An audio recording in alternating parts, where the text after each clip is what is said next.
j'adore ce sourire. Wow. Oh. We have with us in the studio. Please, Christian, I don't want that look. let me take my serious look. Écoute, j'ai peut-être réagi comme les téléspectateurs à la maison qui sont tombés après cette chanson de Singila complètement enivrante sur un visage qui les enivre davantage. Je crois que il fallait réagir comme ça. Okay. Tant qu'on était un être humain. Le coach est avec nous ce matin. Yeah, we have our coach with us. Good morning. Bonjour Daring. Bonjour Christian. Bonjour coach. Et... Bonjour coach, c'est une sensation normale que j'ai eue tout à l'heure en tant qu'être humain. Oh, bien sûr. Yeah, we'll come back to that bien again. sûr. Vous savez, c'est ça. Donc, voilà. And of course, we shall continue today with what we started on Thursday to talk about the pyramid of success. La pyramide du succès, et qui est quelque chose d'extrêmement important dans l'évolution de chaque individu pour l'accomplissement de ce pour lequel il est venu sur la terre. Parce qu'il faut savoir, comme je le dis très souvent, chaque être humain est venu sur la terre pour accomplir, réaliser une raison d'être qu'aucune autre personne ne peut la faire à sa place. Donc s'il y a 7 milliards ou il y a 10 milliards d'êtres humains sur la terre, il y a 10 milliards de raisons d'être. Maintenant, est-ce que nous quittons toujours cette terre ayant accompli ce pour lequel nous sommes venus sur la terre? Parfois oui, parfois non. Mais je vais dire qu'il y a tout simplement 3% de la population qui quitte de la terre ayant accompli ce pour lequel ils sont sur la terre. Nous parlons des 3% des personnes qui sont arrivées à se maintenir, à grimper sur la pyramide du succès et qui s'y maintiennent. L'important, ce n'est même pas simplement d'y arriver, c'est de pouvoir se maintenir jusqu'à ce que l'on quitte la terre. Tout à fait. Maintenant, quelles sont les étapes que l'on peut, sur lesquelles on doit pouvoir s'appesantir pour grimper et arriver sur sa raison d'être? J'ai dit la fois dernière qu'il y avait trois grandes étapes. J'ai dit qu'il y avait les voleurs, parce qu'il y a deux types de voleurs. Il y a les voleurs ordinaires et il y a les voleurs politiques. Col blanc, comment on les appelle? Ok, donc les voleurs, si je peux revenir un peu là-dessus, les voleurs ordinaires, ce sont ces voleurs qui vous choisissent pour voler votre stylo, pour voler votre télévision, pour voler votre argent, pour voler votre voiture et autres. Ça, ce sont les voleurs ordinaires qui vous choisissent. Mais il y a maintenant d'autres voleurs que c'est vous qui choisissez. On appelle ceux-là les voleurs politiques. C'est vous qui choisissez ces voleurs pour qu'ils vous volent. Nous avons ces voleurs, ce sont ces voleurs qui vous volent votre avenir, qui vous volent vos rêves, qui vous volent votre savoir, qui vous volent votre salaire, qui vous volent votre éducation, qui vous volent votre santé, votre force, et ensuite qui vous volent votre sourire. Vous connaissez des ménages dans lesquels... l'espoir, ils volent l'espoir. L'espoir. Oui, l'espoir qui est donné. Vous connaissez des ménages dans lesquels le monsieur et la dame ne se parlent même plus. Le sourire est enlevé. Quand il se lève, il croise le visage peut-être de son époux. Quelle malchance. Donc voilà les différents types de voleurs. J'ai dit le premier type de voleur, c'est le voleur qui te choisit. Mais dans le second type de voleur, le voleur politique, c'est vous qui choisissez ce voleur. Avec les urnes. Ou qui vous vole. Même pas simplement à travers les urnes. J'ai seulement pris un cas. Oui, ça c'est un cas. Donc ce voleur, c'est un voleur politique, il te vole ton avenir, il te vole tes rêves, il te vole ton savoir, mais c'est toi qui choisis ce voleur pour qu'il vienne te prendre tout ça. Quand je parlais la fois dernière du cercle d'influence, c'est toi qui choisis des amis qui rentrent dans ton cercle d'influence. C'est toi qui choisis ceux-là qui vont t'accompagner à voir la télé à longueur de journée. C'est toi qui choisis tes amis qui vont t'accompagner à jouer au loto, à jouer aux cartes, à se pavaner dans la rue à longueur de journée. Et à dire que tu as le PhD dans ta poche. Tu as tel autre diplôme dans ta poche, mais qui ne t'avantage pas. Donc tu choisis celui-là pour qu'il te vole. Donc j'avais dit, il y avait les voleurs, il y avait la gestion des émotions. Pour grimper à la pyramide du succès, il doit falloir savoir gérer les émotions. On s'est appesanti véritablement sur la gestion des émotions. Parce que celui qui a dit la raison est Hélène et l'émotion est nègre, il n'avait pas tout à fait raison. Parce qu'aujourd'hui, on comprend dans des grosses entreprises que l'on travaille beaucoup plus sur l'intelligence émotionnelle du manager. Vous avez un collaborateur qui est venu Vous avez un collaborateur qui est venu en retard, qui n'est pas tout gai ce lundi matin, et pourtant il doit pouvoir produire quelque chose de conséquent durant toute la semaine. Qu'est-ce que vous faites?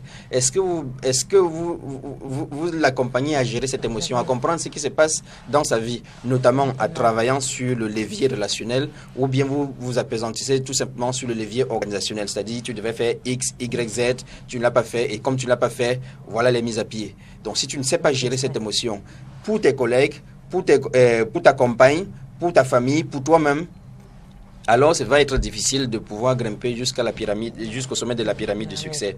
Et ensuite, j'ai terminé en disant qu'il fallait choisir son certificat de genre de vie. Habituellement, on parle de certificat de genre de mort, mais ici, dans du développement personnel, dans du coaching, nous allons parler plutôt du certificat de genre de vie.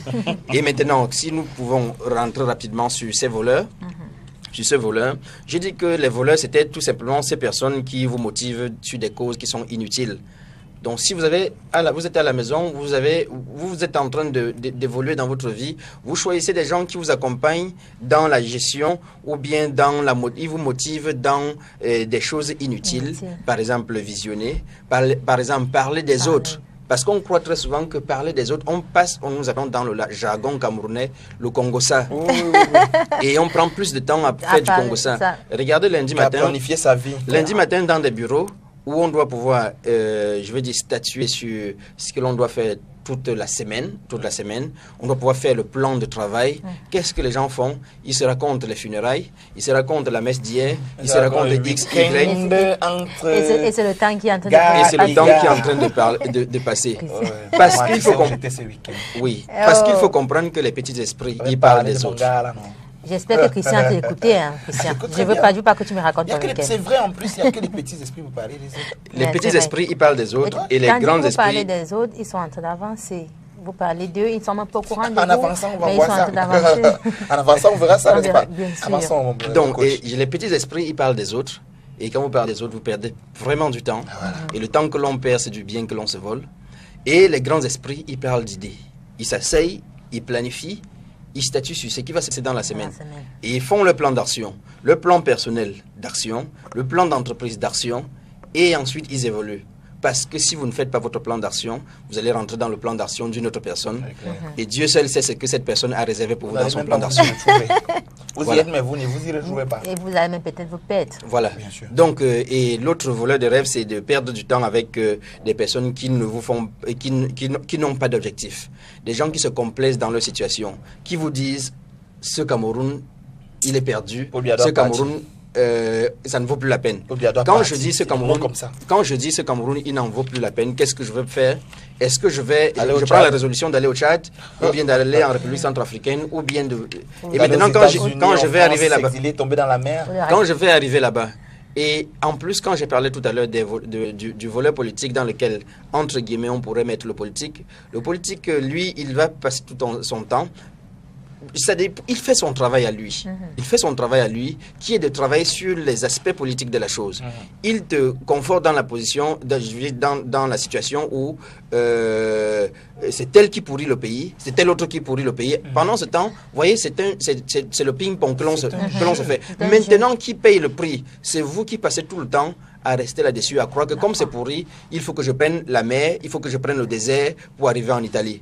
Et il faut avoir la chance de voyager pour arriver en Occident et voir que ceux-là qui sont partis croyant qu'ils étaient en train de fuir la misère ici, ils n'ont même pas tout simplement le courage de rentrer ici. Ils n'ont pas le courage de rentrer ici. Moi, je pense que, et je pense pas tout simplement, l'herbe n'est pas plus verte chez le voisin que chez toi. Donc, il n'a jamais envoyé quelque chose. Il est en France, la maison de son père, toujours comme il avait laissé. Il est en France. Donc, quand il rentre, il pousse ses petits frères pour dormir sur le lit là. Pour ceux qui ont le courage de rentrer, comme le coach le disait. Pour ceux qui ont le courage de rentrer. Donc, voilà, en gros, la première partie sur laquelle on a travaillé la fois dernière. Et on a travaillé sur les émotions, sur les voleurs, les deux types de voleurs. Et aujourd'hui, il était question de travailler sur le certificat de genre de vie. D'accord. Habituellement, on parle de certificat de genre de mort. Qui est Bon, et quand tu es mort, il doit falloir aller faire établir. Oui. Maintenant, il est question de faire le certificat déjà de vie. Et qui fait son certificat déjà de vie? C'est vous, parce que vous êtes vivant. C'est vous qui prenez le stylo pour écrire votre scénario de vie. C'est-à-dire faire la planification de ce que vous allez être aujourd'hui, ce que vous allez être demain, ce que vous allez être la semaine prochaine, ce que vous allez être le mois prochain, et ne pas passer le temps à accuser les autres. La vie est une question de choisir et de payer le prix. Vous choisissez de vous amuser maintenant, vous allez payer le prix plus tard. Vous choisissez de payer le prix maintenant, vous allez pouvoir vous amuser plus tard. Et rendez-vous compte que notre situation d'aujourd'hui est le produit des décisions que nous avons prises dans les 2 à 5 dernières années, voire les 10 à 30 dernières années pour ceux qui ont 30 ans, pour ceux qui ont plus de 30 ans. Donc, ce que vous allez être dans les 2 à 5 prochaines années, 10 à 40 prochaines années, c'est également le résultat des décisions que vous allez prendre aujourd'hui. Coach, à chaque fois que vous le dites, mon cœur fait pou pou. Et pourquoi? Pourquoi? C'est super important, cette expression-là. Ce que vous serez dans 2 ans est le résultat de ce que vous avez travaillé aujourd'hui. Et ce que vous avez pensé aujourd'hui. Et imagine-toi alors maintenant que tu penses à l'instant. Donc, pendant qu'il parle, tu penses, qu'est-ce que je serai dans 2 ans? Alors là, l'avenir est complètement flou et ton cœur fait pou. Et ça t'amène à 9 heures à aller chercher ce que tu seras dans 2 ans. Si tu n'as pas cette sensation-là, tu n'es pas vivant. And this, when I listen to him, it's an alert that we have to really work hard. For those who are watching us, Coach, it's very important to know that when you come and sleep on your bed and you go, like they say, you are a reflection of what you have to be, like you have to work now. And when I listen to you, I'm really calling on the people who are watching to actually listen to you, because it's very important. Okay. Because we tend to blame people for what has happened to our lives. We say it's because of mom, it's because of dad, it's because of the country is important, that's why I cannot do this. But many people are in the same condition, the same situation, or even less than what you are. Mais on réussit. Definitely. Many people, and you see that you're lucky to be where you are, but you keep on blaming so many people, and you don't blame yourself. Meanwhile, you are the principal person who is supposed to carve your life forward. Exactement, darling. Et je vais continuer justement en disant que combien de personnes aujourd'hui, à ta suite, combien de personnes aujourd'hui se sont levées ce matin en dehors de leur programme quotidien? J'appelle ça le programme pendulaire. J'appelle ça le programme pendulaire. En dehors de leur programme pendulaire, on dit, voilà ce que j'ai également à faire aujourd'hui. Le programme pendulaire, c'est qu'on a ça à longueur de vie. À longueur de vie, on a quelqu'un qui travaille il habite à Yassa, il travaille à Bonabéry, il a 50 000 francs par mois. Il doit sortir à 7 h. Il sait que le matin, à 7 h, à 9 h, je suis au bureau.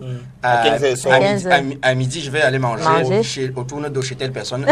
À 17 h, je sors du travail, je prends le taxi à tel endroit, je prends le cargo à tel endroit, j'arrive à la maison. Et il fait comme ça de lundi à vendredi. De lundi à vendredi. Il sait que le samedi matin ou bien le vendredi soir, il va aux funérailles au village. Il rentre le samedi soir ou bien le dimanche matin, il va à l'église, il nettoie ses habits. Et le lundi prochain, la même chose. Comme ça pendant 40 ans. Et pendant 40 ans, tu vois ces messieurs ou bien ces dames s'asseoir avec un gros regret en disant Dieu ne m'a pas aidé, Dieu ne m'a pas aimé, la vie ne m'a pas aimé, je sais que je suis sorti, je suis l'enfant de qui? Et en disant des choses pareilles, on enfonce de plus en plus les enfants que nous avons le droit, le devoir d'éduquer pour que l'enfant comprenne qu'il ne peut absolument rien dans sa vie parce qu'il ne sort de nulle part. Donc, cela dit, non seulement nous travaillons à nous détruire, mais nous détruisons également les enfants qui sont dans notre environnement. Donc, vous voyez, c'est extrêmement important. Et moi, je pense que on doit pouvoir instaurer, je parle des cours de développement personnel dans les entités les plus petites de l'école et éduquer les parents, éduquer les enfants et autres. Il y a tout un tas de choses à pouvoir faire dans cette république ou bien sur cette terre pour permettre aux gens de comprendre que vous êtes le seul et l'unique responsable de votre vie. Pour ajouter de l'eau à votre moulin, il y a dans certains établissements ce qu'on appelle conseillers d'orientation. Je me demande bien ce qu'ils font dans leur conseil d'orientation parce que à ce que je vois, c'est limité. On te dit, ok, d'accord, tu as eu 16 en maths, d'accord, tu vas en terminale C, première C. parce que tu es fort en maths, je sais pas, tu es fort en sciences, machin, physique, chimie, tu fais des ABCD. Mais c'est malheureusement pas l'orientation à la base. Coach, quand je vous écoute et quand je regarde à ce niveau-là, l'orientation qui commence dans l'espace où l'enfant passe le plus de temps. C'est-à-dire l'école. Exactement, Christian. Et il doit falloir, si on revient un peu sur cette orientation, il doit falloir renforcer les capacités de ceux qui travaillent dans l'orientation pédagogique.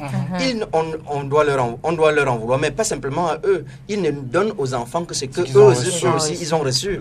On ne peut pas leur en vouloir de n'avoir pas reçu autant. Donc ils se basent sur la note. Or, la note, quand un enfant je suppose, un enfant qui, dans sa raison d'être, est appelé sur la terre, est venu sur la terre pour accomplir une raison scientifique. Et qu'il a 2 en maths, il a 2 en mathématiques en 3e, et puis du coup, on l'envoie en A, on dit qu'on l'envoie en A. Cet enfant aurait pu, si on avait suivi cet enfant depuis l'enfance, on aurait pu faire redoubler cet enfant parce que 2 en maths, c'est quoi? C'est tout simplement le résultat de sa condition pendant 3 heures, ou bien pendant 3 mois, ou bien pendant 1 an. Mais ça ne fait pas la vie de l'enfant. Si l'enfant a 15 ans, il a 2 en maths, on regarde pas ce qui s'est passé en arrière, ce qui s'est passé dans les 14 autres années, comment il a grandi, quelles étaient ses spécificités, et comment est-ce qu'il était orienté, quelles sont ses volontés, quels sont ses désirs, en quoi est-ce qu'il est apte. On ne regarde que sur 2 de moyenne qu'il a eu. Ils sont dans du vrai 2 de moyenne. Logiquement, c'est pour aller en A, c'est pas pour aller en C. Mais ce que je dis, c'est que cet enfant aurait pu redoubler.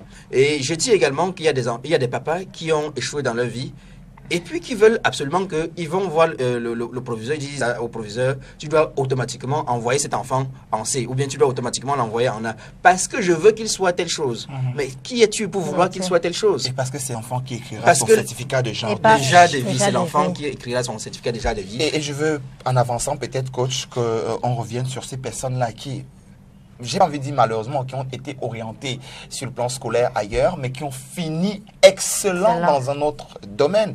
On connaît des exemples. Donc, qui ont écrit leur certificat de genre de vie dans un autre domaine, bien loin de celui dans lequel ils ont été orientés, bien loin. J'en ai pour preuve mon ami Cyril Bogico qui a un bac électrotechnique aujourd'hui. Il est un chef d'entreprise, il est dans la communication. Even here, Christian, we have the new John Paul. He's a science student. Par exemple, on a ici chez nous un autre collègue. He did not study. John Paul qui était à la biochimie, excellent aujourd'hui avec des diplômes, on n'imagine même pas quand on le regarde, mais qui aujourd'hui excelle aussi dans la com. C'est grave. Voilà, donc on fait. Il a pu écrire son certificat de genre de vie dans ce domaine-là. Oui, c'est pour ça qu'il faut être attentif à l'évolution, à la progression de l'enfant. Il faut être attentif. Mais aujourd'hui, nous déplorons les situations, mais il faut que ça change. Qui doit faire changer, c'est nous, c'est chacun de nous. Aujourd'hui, on passe peu de temps avec les enfants à la maison. On ne sait même pas ce vers lequel l'enfant est orienté. Vous voyez, le papa, il sort le matin avec la maman. Ils sortent à 7h du matin. On l'accompagne l'enfant à l'école. On accompagne l'enfant à l'école. Et la ménagère, ou bien c'est la ménagère qui va accompagner. Et on revient à 18h ou à 20h. On est fatigué, on fait un peu à manger. On dort, on voit la télé avec les enfants. Et puis on se réveille le lendemain, on part. Et puis l'enfant, maintenant, on ne peut pas appréhender quelle est l'orientation, le type d'orientation de l'enfant. Et du coup, quand l'enfant a son baccalauréat, ou bien il a sa licence, ou bien il a son master, qu'est-ce qu'il fait? Il va essayer le concours. On a lancé les concours. Garde prisonnier, il ne réussit pas. Policier, il ne réussit pas. Médecin, il ne réussit pas. Et parfois, on dit non, on a trouvé le réseau pour l'ENAM. Aller chercher de l'argent, ne pas chercher de l'argent. Et puis, l'enfant, il va finalement à l'ENAM. Vous voulez avoir quel type de magistrat après? C'est pour cette raison qu'on peut aller dans un hôpital, on trouve quelqu'un qui n'est pas sensible à la souffrance de l'être humain. Parce que ce n'est pas sa place. On peut trouver des policiers qui ne sont pas sensibles à la sécurité des biens et des hommes. Pourquoi? Parce qu'ils ne sont pas à leur endroit. Ils ne sont pas à leur endroit. Pourquoi? Parce que l'environnement qui est responsable. L'environnement qui est responsable n'a pas aidé cet enfant à écrire son certificat déjà de vie. Aidez les enfants, aidez-vous à écrire les certificats, vos certificats déjà de vie. Pour ça, il faut se fixer des objectifs. Pour ça, il faut se fixer des objectifs. Il faut se fixer quel type d'objectifs? Il faut se fixer les objectifs sur le plan, professionnel. Il faut que les objectifs soient clairs. Clairs pour qui? Pour toi qui écris tes objectifs. Parce que quand l'enfant te dit, ok papa, tu vois, je serai... J'avoue, je vous raconte une petite histoire, une petite anecdote, juste pour quelques minutes. Mon fils, il me dit, papa, tu sais, il a 3 ou 4 ans. Il me dit, papa, tu sais, je vais être policier. J'ai envie d'être policier. Je t'assure, Christian, c'est parce que je souhaite... En regardant la police chez nous, ça me fait mal. Réveille-toi, s'il te plaît. Ça me fait mal, mais ce que je dois faire, ce n'est pas de dire à l'enfant que la police n'est pas bien. Parce qu'il peut être un très très bon policier. Ah oui. Il peut être un très très bon policier, il peut être un très très bon gardien de la paix. Mon vœu à moi, c'est qu'il soit aux commandes, aux hautes commandes. Mais, et pour lui, il peut vouloir ne s'occuper que d'eux. Et ça, c'est pour lui. C'est un commandement à son niveau. C'est un commandement à son niveau. Loin des hautes commandes. Donc maintenant, qu'est-ce que j'ai à faire? C'est tout simplement de l'accompagner dans cet objectif. De l'accompagner à comprendre si c'est exactement cela que lui, il veut ou pas. De toute façon, il a toute la vie jusqu'à avant 20 ans qu'il aurait compris X, Y, Z. Je lui présente aussi ceci, je lui présente l'autre, c'est ton devoir. Et quand nous ratons ce devoir, on prend la chicotte pour être sur le dos de l'enfant en train de fouetter et autres. Donc, il faut se fixer des objectifs clairs. Les objectifs doivent être clairs pour qui? Pour toi et uniquement pour toi. L'opinion des autres, ils sont là pour t'accompagner, ils sont là pour t'ouvrir l'esprit, mais jamais là pour t'imposer que absolument, c'est ceci que tu dois faire. Il y a ces objectifs sur le plan professionnel. Ces objectifs doivent être clairs. Ils doivent être réalistes pour qui? Ils doivent être réalistes pour toi. Réalisables pour qui? Réalisables pour toi. Ils doivent être pragmatiques. Ils doivent être pragmatiques pour qui? Ils doivent être également pragmatiques pour toi. Donc voilà, avec cela, on essaye de ne pas se faire influencer par l'extérieur et vivre la vie qui n'est pas la nôtre. Parce que je suis enseignant d'université et je vois, j'ai beaucoup d'étudiants en master qui sont à leur 3e master. Parce qu'ils ont fait le master de papa, ils ont fait le master de maman, ils sont maintenant en train de faire leur propre master aujourd'hui. Alors le master d'un ancien qui lui a dit mon fils. Et ce qui est encore plus encore plus surprenant là, Christian, c'est que quand je leur pose la question de savoir pourquoi est-ce que certaines personnes réussissent là où d'autres n'ont que des résultats modestes. Ils me disent que, prof, il faut laisser l'affaire là. Dans cette république, tu ne peux pas percer sans te faire percer. Alors, c'est pas ça. Allez. Tu es en train de faire un master professionnel. Tu dis qu'il n'y a pas de possibilité de pouvoir percer toi et que la possibilité, c'est tout simplement de rentrer dans les réseaux, bien de te faire percer. Est-ce qu'il y a un pourcentage de personnes qui perce sans se faire percer? On me dit, mais oui, prof, tu vois quand même, c'est minime, c'est 3%. Je dis, oui, pourquoi tu ne peux pas être dans les 3%? C'est chacun qui choisit sa place. La vie est une question de choisir et de payer le prix. Allez, c'est sur ça, on va s'arrêter aujourd'hui. Et jeudi prochain, on va continuer sur le comment définir son plan d'action. Et que faire en cas d'échec? Aussi, hein, parce qu'on définit, mais il y a l'échec qui pourrait arriver, c'est une éventualité, et même si ce n'est pas aussi une fatalité, on verra tout cela. Et puis, comment se débarrasser des réactions toxiques. Oui. Donc, j'apprécie vraiment Toxic is in English. J'apprécie vraiment cette émission, Christian, parce qu'on y va tout doucement. Ça ne sert à rien de courir et que les gens ne puissent pas prendre la quintessence de la chose. Parce que je suis certain aujourd'hui que les gens ont retenu qu'il y a 2 types de rêves. Il y a 2 types de voleurs. Les voleurs qui vous choisissent. Les voleurs que vous choisissez. Et les voleurs que vous choisissez vous-même. Donc, ils peuvent également me retrouver sur la page Facebook. Bertin Chinda. Normalement, la réalisation devrait nous afficher ça. Mais bon, on va le faire comme ça. Ou bien le retrouver sur le WhatsApp, c'est le 675 02 32 22. 675 02 32 22. Peaceful Consulting sur Facebook, vous pouvez trouver Peaceful Consulting. Peaceful là, c'est un L, non? C'est un seul L, oui. D'accord. Oui. La paix en grandeur nature. Yes. Et donc, c'est le coach Bertin Chinda qui nous rend visite tous les lundis après 8h, tous les jeudis après 8h. Coach en développement personnel, spécialiste en programmation neuro-linguistique et en analyse transactionnelle. Many caps on one head. Je vous souhaite d'être encore à l'université. Bonne journée, coach. Have a nice day.